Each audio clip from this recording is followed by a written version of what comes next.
മരണപ്പെട്ടു കഴിഞ്ഞാൽ നമ്മുടെ റൂഹ് എന്നാണ് തിരിച്ച് വീട്ടിലേക്ക് വരുന്നത്? 7 രാത്രികളിൽ നൗഷാദ് ബാക്കവിയുടെ മകൻ മുസ്താഖ് അഹമ്മദിന്റെ റൂഹ് ഞങ്ങൾ താമസിക്കുന്ന വീടിന്റെ വാതിലിൽ വന്ന് നിന്നിട്ട് ഞങ്ങളോട് കരഞ്ഞുകൊണ്ട് ചില വർത്തമാനങ്ങൾ പറയും. 7 രാത്രികളിൽ നിങ്ങളുടെ മരണപ്പെട്ടുപോയ ഉമ്മ, നിങ്ങളുടെ ഉപ്പ, നിങ്ങളുടെ സഹോദരങ്ങൾ, നിങ്ങളുടെ കൂടപ്പിറപ്പുകൾ എല്ലാവരും അങ്ങനെ വരുമെന്നാണ് സ്വഹീഹായ ഹദീസാണ്. അബൂ ഹുറൈറ റളിയല്ലാഹു തആല റിപ്പോർട്ട് ചെയ്യുന്ന ഹദീസ്. അംബിയാ മുർസലീങ്ങളുടേതാണ് ഒന്നാമത്തെ റൂഹ്. അർവാഹുൽ അംബിയാ, അംബിയാ മുർസലീങ്ങളുടെ റൂഹാണ്. ആദം, ഇദ്രീസ്, നൂഹും, ഹൂദും, നബി സ്വാലിഹ്, ലൂത്തും, ഇബ്രാഹിം സന്തതികൾ, ഇസ്മായിലും ഇസ്ഹാഖും. അംബിയാ മുർസലീങ്ങളുടെ റൂഹുണ്ടല്ലോ. വതഖ്റുജു മിൻ അജ്സാദിഹാ, അവരുടെ ശരീരത്തിൽ നിന്നത് പുറപ്പെടും. എന്നിട്ട് അർശിന്റെ താഴെ ബന്ധിപ്പിക്കപ്പെട്ടിരിക്കുന്ന മനോഹരമായൊരു വിളക്കിന്റെ ചോട്ടിൽ പോയിരിക്കുമെന്നാണ് റൂഹ്. അർശിന്റെ താഴെ തൂക്കിയിട്ടിരിക്കുന്ന വിളക്കിന്റെ ചാരത്ത് ആ റൂഹ് പോയിരിക്കുമെന്ന് പണ്ഡിതന്മാര് പറയുകയാണ്. അംബിയാ മുർസലീങ്ങളുടെ റൂഹ് അങ്ങനെയാണ് ആ റൂഹിന്റെ അവസ്ഥ. പിന്നെ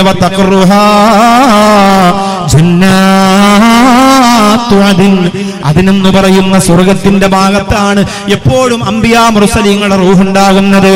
രണ്ടാമത്തത് അർവാഹു ശുഹദാ,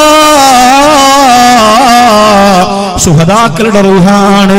ബദരീങ്ങള്, ഉഹുദിൽ പങ്കെടുത്തവര്, ഉഹദ് യുദ്ധത്തിന്റെ രണാങ്കണത്തിൽ പടപൊരുതിയവര്, ഖന്തക്കിലും ഖൈബറിലും പോരാട്ടം നടത്തിയവര്, ബദറിൻ പോർവിളിയായി, ബദരീങ്ങൾ വരവായി, തക്ബീർ പൊങ്ങുകയായി, തൗഹീദിൽ അണിയായി, ധീരജിഹാദിൽ കേറി വീരന്മാർ മുന്നേറി, കുഫിരിങ്ങൾ പൊടിപാറി, കുതിരത്താൽ ജയമേറി, പട്ടിണി കിടന്നിട്ട് തുരുമ്പിച്ച വാളുകൊണ്ട് പടപൊരുതിയവരെ,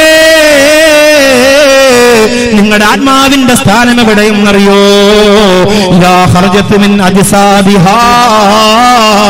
അവരുടെ ശരീരത്തിൽ നിന്ന് ആ റൂഹ് അങ്ങോട്ട് പിരിഞ്ഞു പോയാൽ തന്നെ സ്വർഗത്തിലെ പച്ച നിറത്തിലുള്ള പക്ഷികളുടെ ഉള്ളിലേക്ക് ആ റൂഹ് കിടക്കുമെന്നാണ്. എന്നിട്ട് സ്വർഗത്തിന്റെ മുകളിലൂടെ ആ പക്ഷികൾ അങ്ങനെ പാറിക്കളിക്കുമെന്നാണ്.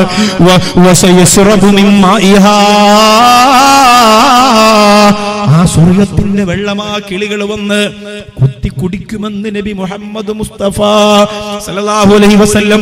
അതുകൊണ്ടല്ലേ ജഅഫർ റളിയല്ലാഹു അൻഹു അങ്ങനെ പോയത്.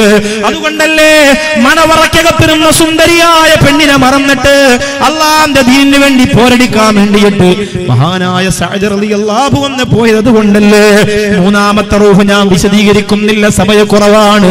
മൂന്നാമത്തത് അർവാഹു സ്വാലിഹീൻ,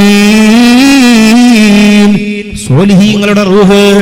ആർക്കും ഒരു ശല്യമില്ലാത്ത മനുഷ്യർ, ഇബാദത്ത് ചെയ്യുന്നവർ, സൽക്കർമ്മം ചെയ്യുന്നവർ, മുത്തഖീങ്ങൾ, മുഹിബ്ബീങ്ങൾ, മുഖ്ലിസീങ്ങൾ, അവർ മരണപ്പെട്ടാൽ വിശ്വാസികളുടെ അനുസരണയുള്ള വിശ്വാസികളുടെ റൂഹുകളുണ്ടല്ലോ, ഫീരിയാലിൽ ജന്നാ, സ്വർഗത്തിന്റെ പൂന്തോട്ടത്തിലാണ് അവരുണ്ടാകുന്നത്. ആ സ്വർഗത്തിന്റെ പൂന്തോട്ടത്തിൽ ഇരുന്നു കൊണ്ട് സ്വർഗത്തിന്റെ കാഴ്ചകൾ ഇങ്ങനെ കാണും. അല്ലാഹുവേ, ഇവിടെയാണല്ലോ ഞങ്ങളുടെ സ്ഥിരതാമസമുള്ളത്. ഇബാദത്ത് ചെയ്യുന്നവരെ, നോമ്പെടുക്കുന്നവരെ, തലമറക്കുന്ന പെങ്ങള്, അത്താദോതുന്നവരെ, ഖുർആൻ സ്വതക്ക ചെയ്യുന്നവര്, ദിക്ർ ചൊല്ലുന്നവരെ, അല്ലാഹുവിന് വേണ്ടിയിട്ട് ജീവിതം മാറ്റിവെക്കുന്നവര്. നാലാമത്തത് അർവാഹുൽ ഉസാർ, തെറ്റ് ചെയ്യുന്നവരാണ്. കള്ളിന് കള്ള്, പെണ്ണിന് പെണ്ണ്, കഞ്ചാവ്, വ്യഭിചാരം, മാതാപിതാക്കളെ ഉപദ്രവിക്കല്, ഇബാദത്തില്ലായ്മ, അങ്ങനെ അങ്ങനെ പിശാചിന്റെ മക്കളായി ജീവിച്ചാലഞ്ഞു തിരിയുന്നവരെ നിങ്ങളുടെ റൂഹുകളുണ്ടല്ലോ. ഫബൈന സമാവാതി വല്ലർളി ഫിൽ ഹവാ, ആകാശത്തിന്റെയും ഭൂമിയുടെയും ഇടയില് അന്തരീക്ഷത്തിലായിരിക്കും ആ റൂഹ്. നബി മുഹമ്മദ് മുസ്തഫ സല്ലല്ലാഹു അലൈഹി വസല്ലം അതിന് സ്ഥലമില്ല, എവിടെയും അതിനെ കയറ്റൂല. അതിങ്ങനെ അലഞ്ഞു തിരിഞ്ഞ് നടക്കുന്നതാണ്.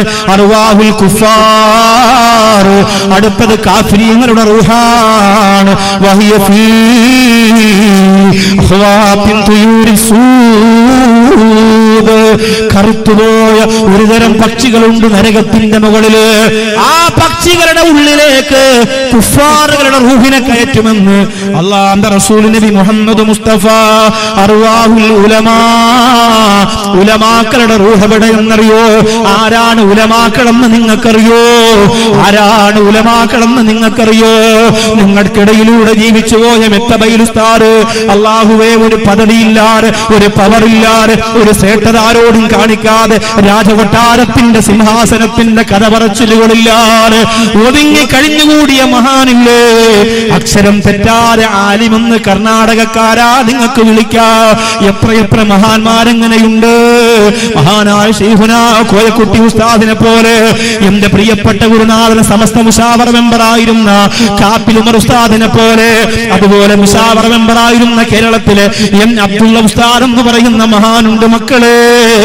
അവരൊക്കെയാണ് യഥാർത്ഥ സമസ്തയുടെ പ്രവർത്തകരെന്ന് പറയുന്നത്.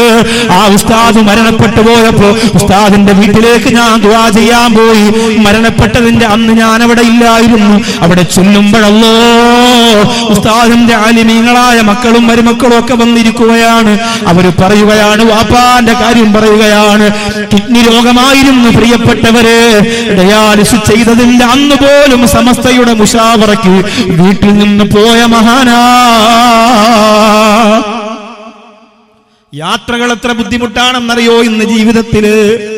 പ്രത്യേകിച്ച് ഡയാലിസിസ് എന്ന് പറഞ്ഞ ശരീരത്തെ ഊറ്റിയെടുക്കലാണ്, ബ്ലഡ് പുറപ്പെടുപ്പെട്ട് ശുദ്ധീകരിച്ചിട്ട് തിരിച്ചു കയറ്റലാണ്. എന്നിട്ട് ആ പ്രിയപ്പെട്ടവര് മക്കളോട് പറഞ്ഞതെന്തെന്നറിയോ? മക്കളെ,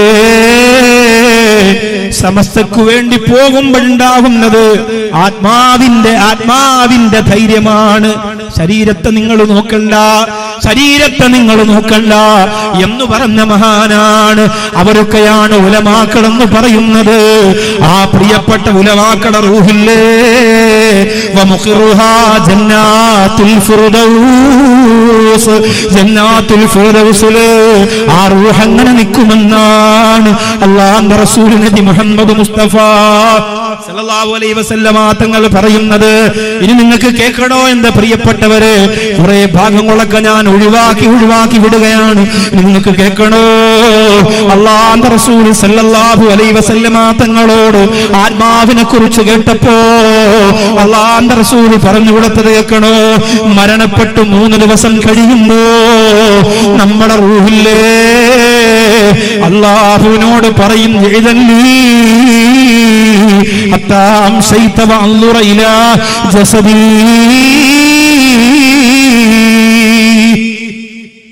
എല്ലാത്തിനും ഒരുമിച്ചായിരുന്നല്ലോ റൂഹും ശരീരവും. നമ്മുടെ ഉള്ളിൽ റൂഹുണ്ട്, ജീവൻ എന്ന് പറയാം മനസ്സിലാകാത്തവർക്ക്. നമ്മുടെ ശരീരവും റൂഹും ഒരുമിച്ചായിരുന്നു. പ്രസംഗിച്ചത്, നിസ്കരിച്ചത്, യാത്ര ചെയ്തത്, സിനിമ കണ്ടത്, കള്ളുകുടിച്ചത്, വ്യഭിചരിച്ചത്, ഫസാദ് പറഞ്ഞത്, ഈബത്ത് പറഞ്ഞത്, പള്ളിയുടെ സ്വത്ത് കൈയിട്ട് വാരിയത്, നാട്ടിൽ കുടുംബകലഹം ഉണ്ടാക്കിയത്, രാഷ്ട്രീയത്തിൽ പ്രശ്നം ഉണ്ടാക്കിയത്, എല്ലാം ഒരുമിച്ചായിരുന്നല്ലോ. അങ്ങനെ ഒരുമിച്ച് ചെയ്തവരാണ്. ഈ റൂഹ് അള്ളാഹുവിന്റെ ലോകത്തേക്ക് ഉയർത്തെഴുന്നേൽപ്പിക്കപ്പെട്ടു പോയി. ശരീരം ഖബറിലും കിടക്കുകയാണ്. ആ സമയത്ത് 3-ാമത്തെ ദിവസമാകുമ്പോൾ ഈ ആത്മാവ് അള്ളാഹുവിനോട് പറയുകയാണ്, എനിക്കൊരു അനുവാദം തരുവോ? എന്റെ ശരീരത്തെ ഞാനൊന്ന് കണ്ടുവരട്ടെ, എന്റെ ശരീരത്തെ ഞാനൊന്ന് കണ്ടുവരട്ടെ. ആ സമയത്ത് അല്ലാഹു അനുവാദം കൊടുക്കുമത്രേ. അനുവാദം കൊടുക്കുമ്പോ ആ ശരീരം ആത്മാവ് വലിയ സന്തോഷത്തിലാണ് വരുന്നത്, വലിയ സന്തോഷത്തിലാണ് വരുന്നത്. മുക്കോയിലാണോ അടക്കിയിരിക്കുന്നത്, പുത്തൂരാണോ അടക്കിയിരിക്കുന്നത്, എവിടെയാണോ അടക്കം ചെയ്യപ്പെട്ടിരിക്കുന്നത്, ആ ഖബറിന്റെ ഭാഗത്ത് വയൻദുറു ഇലൈഹി മിൻ ബഈദ്, ഒരുപാട് ദൂരം നിന്ന് ആ ഖബറിനകത്തേക്ക് ആത്മാവ് നോക്കുമെന്നാണ്. ആ സമയത്ത് ആത്മാവ് ആത്മാവ് നിലവിളിച്ച് കരയുമത്രേ, ആത്മാവ് പൊട്ടിക്കരയുമത്രേ. എന്തിനെന്നറിയോ? ഖബറിന്റെ അകത്ത് കിടക്കുന്ന ശരീരം ദൂരെ നിന്ന് നോക്കുകയാണ്. എത്ര അടുത്തിരുന്നവരാ, ദൂരെ നിന്ന് നോക്കുന്ന കദസാല മിൻ മൻഖറൈഹി വഫമിഹി, രണ്ടു മൂക്കിന്റെ ഉള്ളിൽ നിന്ന് വായ്ക്കകത്ത് നിന്ന് രക്തമിങ്ങനെ ഒഴുകി വരികയാ. ആ രക്തമിങ്ങനെ ഒഴുകി വന്നിട്ട് ആ ശരീരം കാണുമ്പോ ആത്മാവ് നിലവിളിക്കുമെന്നാണ്. എന്നിട്ട് പറയുമത്രേ, അത്തദ്കുറു അയ്യാമ ഹയാത്തിക, നിന്റെ ജീവിതത്തിന്റെ ദിവസങ്ങളെ കുറിച്ച് നീ ഒന്ന് ഓർത്തു നോക്കിയേ, നിന്റെ ജീവിതത്തിന്റെ നിമിഷങ്ങളെ കുറിച്ച് നീ ഒന്ന് ഓർത്തു നോക്കിയേ.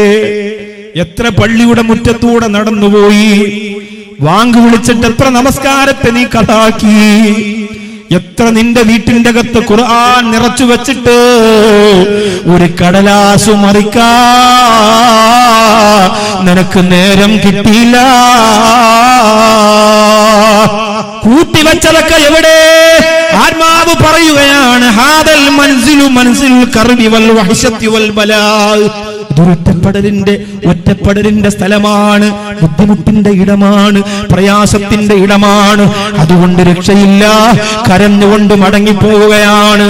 അഞ്ചാമത്തെ ദിവസമാകുമ്പോൾ ആത്മാവ് അല്ലാഹുവോട് പറയുന്നു, അല്ലാ ഒന്നുകൂടി കാണണമല്ല, എന്റെ ശരീരം